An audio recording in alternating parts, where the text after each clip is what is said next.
And welcome friends. अभी हम लोग pollution of air and water का सॉल्यूशंस को देखेंगे। क्वेश्चन नंबर 1 है, what are the different ways in which water gets contaminated. Water कैसे कॉन्टामिनेट होता है, गंदा कैसे होता है, दूषित कैसे होता है। तो following are the ways by which water gets contaminated. इन सब फॉलोइंग वेज के वजह से इस तरह से वाटर कॉन्टामिनेट होता है। People dispose of garbage in the water. People जो है, लोग जो हैं वाटर में ही सारे कचरा, घर का कचरा सब कुछ फेंक देते हैं, जिसके कारण वाटर पॉल्यूट होता है। Then many industries discharge their harmful chemicals directly into rivers and streams. Industries हो गया, फैक्ट्रीज़ हो गया, इनसे जो हार्मफुल केमिकल्स निकलता है, जो भी कुछ निकलता है वेस्ट प्रोडक्ट्स, ये लोग क्या करते हैं कि रिवर्स में ही उसको डायरेक्ट कर देते हैं, रिवर्स में, स्ट्रीम्स में उसको डाल देते हैं, जिसके कारण रिवर्स का पूरा वाटर जो है वो पॉल्यूट हो जाता है। Then chemical fertilisers, pesticides and weedicides used in the agricultural practices get dissolved in water and are washed away into water bodies from the fields। तो केमिकल फर्टिलाइज़र जो यूज़ होता है, पेस्टिसाइड्स यूज़ होता है, कीटनाशक, कीटाणु कीड़े मकोड़े मारने के लिए खेतों में, वीडीसाइड यूज़ होता है खरपतवार को मारने के लिए, जो केमिकल यूज़ होता है वो मिट्टी में मिल जाता है और रेन वाटर के साथ मिल करके वो वाटर जो है वो वॉश अवे हो जाता है और जा कर के वाटर बॉडीज़ में फिर से मिल जाता है, जिससे हमारा वाटर बॉडीज़ जो है वो पॉल्यूटेड हो जाता है, वाटर पॉल्यूशन को बढ़ावा मिलता है। और कुछ वाटर जो है वो परकोलेट भी कर जाता है सॉइल के अंदर, तो वो भी पॉल्यूट करता है। ग्राउंड वाटर भी पॉल्यूट होता है इससे, ground water. Then untreated sewage is directly discharged into water from household activities. तो अनट्रीटेड वाटर जो है डायरेक्टली, जो घरों से गंदा पानी निकलता है वो भी वाटर बॉडीज़ में डायरेक्ट कर दिया जाता है, जिससे वाटर पॉल्यूट होता है।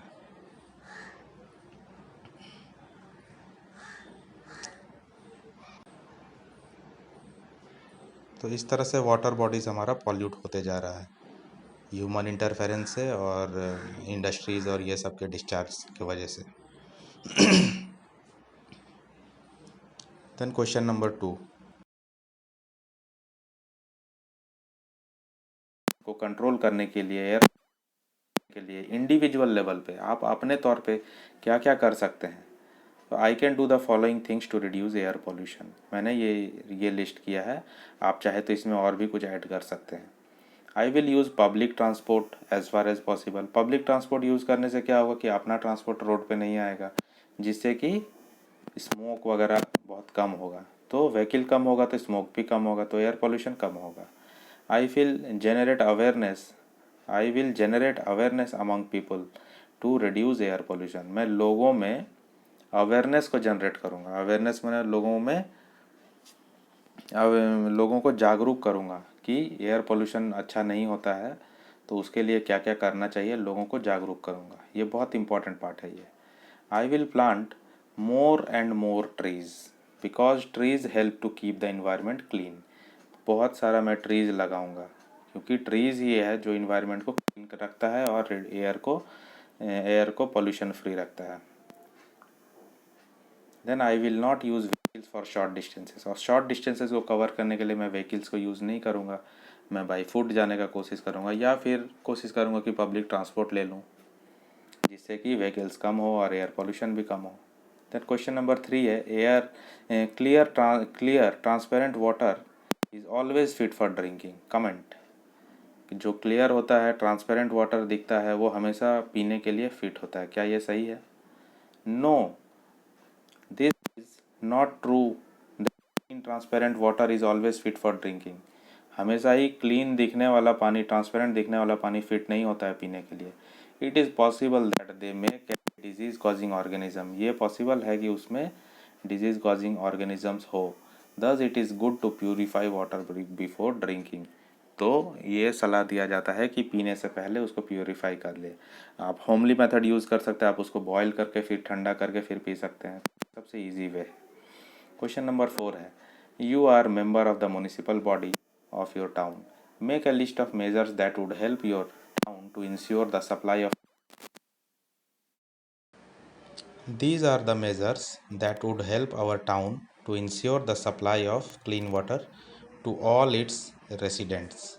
हम लोग कैसे अच्छे पानी को, क्लीन पानी को रेसिडेंट्स के पास पहुंचाएंगे, वो सब तरीका, वो सब मेजर्स अब यहाँ पे एज फॉलोज दिया गया है. Chlorine tablets should be made available. Proper cleaning of the water tank from time to time. तो क्लोरीन टैबलेट अवेलेबल करवाना है और टैंक का क्लीनिंग करवाना टाइम टू टाइम पे. The water supply pipes should not come in contact with the sewage pipes. Sewage pipe जो गंदगी का पाइप है वो कॉन्टैक्ट में नहीं आना चाहिए वाटर का. पीने का पाइप जो है, पीने का पानी, दोनों अलग अलग होना चाहिए. देन क्वेश्चन नंबर 5 है, explain the differences between pure air and polluted air. शुद्ध एयर और पॉल्यूटेड एयर, गंदा एयर में क्या फ़र्क है. तो प्योर एयर कंटेन 78% नाइट्रोजन, जो कि बहुत इम्पॉर्टेंट है. ये एयर में नाइट्रोजन का कंटेंट कितना होता है, ये जीके का क्वेश्चन भी है, बहुत इंपॉर्टेंट, पूछा जाता है बहुत सारे एग्जाम्स में. तो वो 78% है. 21% ऑक्सीजन है एंड 0.03% CO2 कार्बन डाइऑक्साइड है. Other gases such as argon, methane, neon, water vapour etc are also found in small quantities. When this air is contaminated by unwanted substances which have harmful effect on both living and non-living things like nitrogen oxide, sulfur dioxide, sulfur oxide, carbon monoxide etc is said to be polluted. जब ये सब pollutant जब air में mix होता है तो air को polluted कहा जाता है. जो लिविंग थिंग और नॉन लिविंग थिंग जैसे मॉन्यूमेंट्स हो गया, ताजमहल हो गया, उसको भी कलर को डिसकलर करता है, उसको भी इफ़ेक्ट करता है. तो पॉल्यूटेड एयर तब होता है जब इस तरह के पॉल्यूटेंट्स उसमें मिक्स होते हैं. देन क्वेश्चन नंबर 6 है, explain circumstances leading to acid rain. How does acid rain affect us. ये बहुत इंपॉर्टेंट क्वेश्चन है, एसिड रेन. तो nitrogen dioxide, sulfur dioxides are the pollutants which react with the water vapor present in atmosphere to form sulfuric acid and nitric acid. These acids come down with the rain, making the rain acidic. तो ये acidic बनाता है rain को. Nitrogen oxide, sulphur dioxide, ये सब जो pollutants है ये मिक्स होता है वाटर वेपर में, एटमॉस्फेयर में जो वाटर वेपर है उसमें, और क्या बनाता है, सल्फ्यूरिक एसिड बनाता है एंड नाइट्रिक एसिड बनाता है. और these acids come down with the rain, और जब रेन होता है तो ये एसिड्स नीचे आता है, मेकिंग द रेन एसिडिक, और रेन एसिडिक हो जाता है. This is called acid rain. ये बहुत इंपॉर्टेंट क्वेश्चन है एग्जाम पॉइंट ऑफ व्यू से, और इसके कारण ही ताजमहल अपना कलर खो रहा है. Following are the effects of acid rain. It increases corrosion of metals. Corrosion बोलने का मतलब है कि उसमें जंग लगना, रस्टिंग होना, उसका डिस्कलर होना, उसका अपना क्वालिटी खोना, वो सब कोरोजन के अंडर आता है, मीन्स खराब होना, समझ लो. It damages buildings and sculptural materials. ये बिल्डिंग्स को, स्कल्पचरल मटेरियल्स को, हिस्टोरिकल थिंग्स को, मॉन्यूमेंट्स को ख़राब करता है कोरोजन के वजह से, और इसका बैड इफेक्ट ये है. Then it removes the basic nutrient such as calcium from the soil. Soil से कैल्शियम जो है बेसिक न्यूट्रिएंट, उसको ख़त्म कर देता है, रिमूव कर देता है. Then it causes direct damage to plants and crops. Plants and crops को ये डायरेक्टली डैमेज करता है. It causes skin eruptions in human being. Human being में ये स्किन प्रॉब्लम भी करता है, स्किन का इफेक्ट होता है.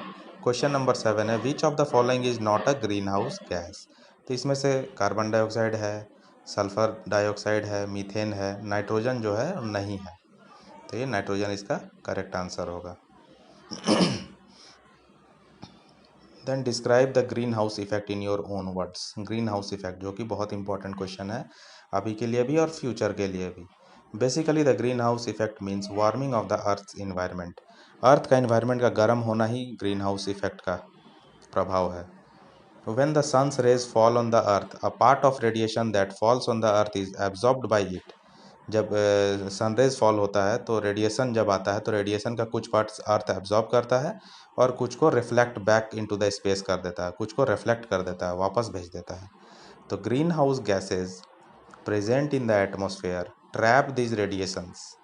तो ग्रीन हाउस गैस जो एटमॉस्फेयर में है वो इन रेडिएशंस को ट्रैप करता है, पकड़ता है, ट्रैप कर लेता है और उसको जाने नहीं देता है। And do not allow the heat to leave, और उसका हीट को वापस जाने नहीं देता है। तो this helps in keeping our planet warm. तो ये हमारा अर्थ को, प्लैनेट को गर्म रखने में मदद करता है। एंड दस हेल्प्स इन सर्वाइवल, और जीने में भी मदद करता है।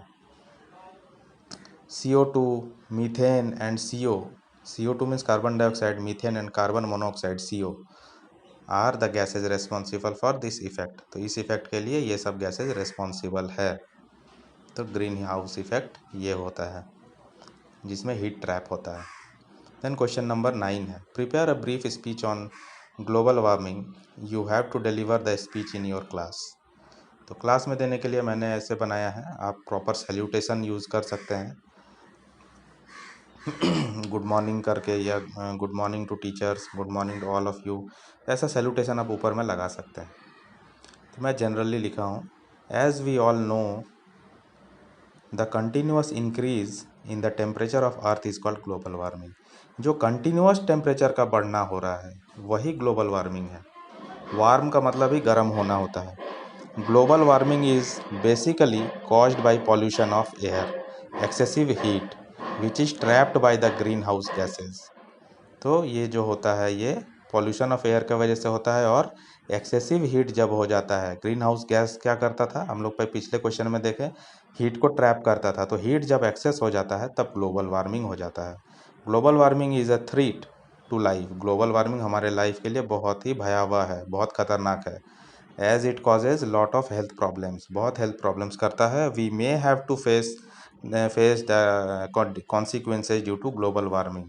और इसमें आप कुछ ऐड भी कर सकते हैं कि ग्लोबल वार्मिंग के वजह से जो हिमालयन ग्लेशियर्स है, बर्फ़ है, वो पिघल जाता है और लो लाइन एरिया में आ जाता है, और लो लाइन एरिया फ्लडेड हो जाता है, कोस्टल एरियाज़ का डूबने का खतरा हो जाता है ये just because of global warming. और ग्लोबल वार्मिंग क्यों होता है, ग्रीन हाउस इफेक्ट जो है जब वो बढ़ जाता है, जब वार्मिंग ज़्यादा हो जाता है, हीट ज़्यादा हो जाता है, तब ग्लोबल वार्मिंग होता है, जिससे जो बर्फ़ है ग्लेशियर का वो पिघल जाता है, और सी लेवल का वाटर जो है, सी लेवल बढ़ जाता है, वाटर जो है बढ़ जाता है बर्फ़ के पिघलने के कारण, जिससे लो लाइन एरिया डूब जाता है।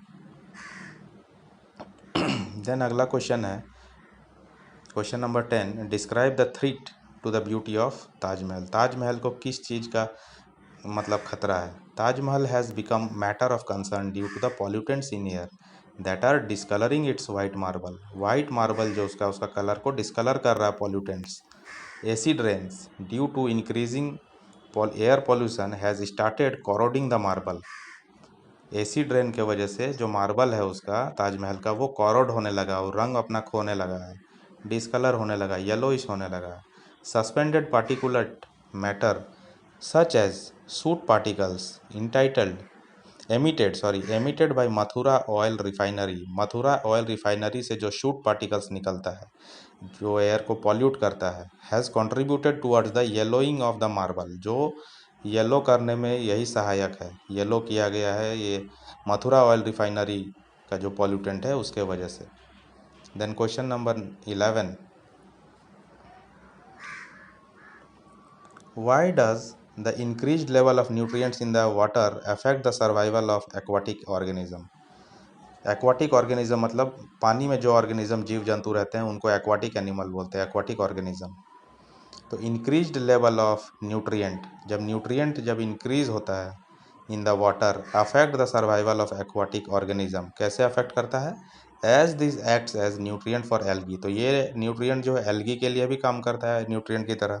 तो एल्गी इसको लेता है, यूज़ करता है, खाता है, और फ्लरिश होता है, मतलब बढ़ता है। फ्लरिश होना माने बढ़ना। तो एल्गी बढ़ जाता है, और जब वो मरता है एल्गी तो वो खाना बन जाता है किन के लिए, बैक्टीरिया के लिए। बैक्टीरिया उनको यूज़ करता है और ये बैक्टीरिया यूज़ करके ह्यूज अमाउंट ऑफ ऑक्सीजन जो है वो वाटर में छोड़ दे, वाटर से यूज़ कर लेता है। बहुत सारा ऑक्सीजन वाटर से यूज़ करता है, तो वाटर में ऑक्सीजन का कमी हो जाता है। This results in decrease in the oxygen level which may kill aquatic organisms. तो ऑक्सीजन जब कम हो जाता है तो एक्वाटिक एनिमल्स मरने लगते हैं, धीरे धीरे ख़त्म होने लगते हैं। तो यहाँ पे हम लोगों का ये चैप्टर का सॉल्यूशंस, क्वेश्चंस एंड सॉल्यूशंस समाप्त हो रहा है। और आप लोगों को वीडियो कैसा लगा ये कमेंट करके ज़रूर बताइए। अगर अच्छा लगा होगा तो एक लाइक कीजिए और चैनल को सब्सक्राइब कीजिए। मैं डिस्क्रिप्शन में सारे चैप्टर्स का वीडियो लिंक भी प्रोवाइड कर दूंगा, और मेरा ईमेल आईडी भी प्रोवाइडेड है। आप लोग चाहें तो ईमेल भी कर सकते हैं, या कोई क्वेश्चन के बारे में कोई क्वेरी है कोई अदर चैप्टर से भी, तो आप लोग मुझे मेल कर सकते हैं, या फ़ोटो स्क्रीनशॉट भी मेल में भेज सकते हैं। मैं पूरा कोशिश करूँगा आप लोगों का हेल्प करने का। तो सारे चैप्टर्स को आप पढ़ सकते हैं। कोई भी चैप्टर्स में वीकनेस हो वो जा कर के आप प्लेलिस्ट में देखिए, सारे चैप्टर्स मैंने बनाए हैं। और जो कुछ भी चैप्टर्स एक दो मिस हो गया है वो चैप्टर्स भी मैं बनाने जा रहा हूँ। अभी चैप्टर 4 का वीडियो आने वाला है, तो आप लोग चैनल पे बने रहिए और सब्सक्राइब कीजिए चैनल को, और बेल बटन को भी ऑन कर दीजिए ताकि आपको नोटिफिकेशन मिलता रहे। Thank you friends and have a nice day.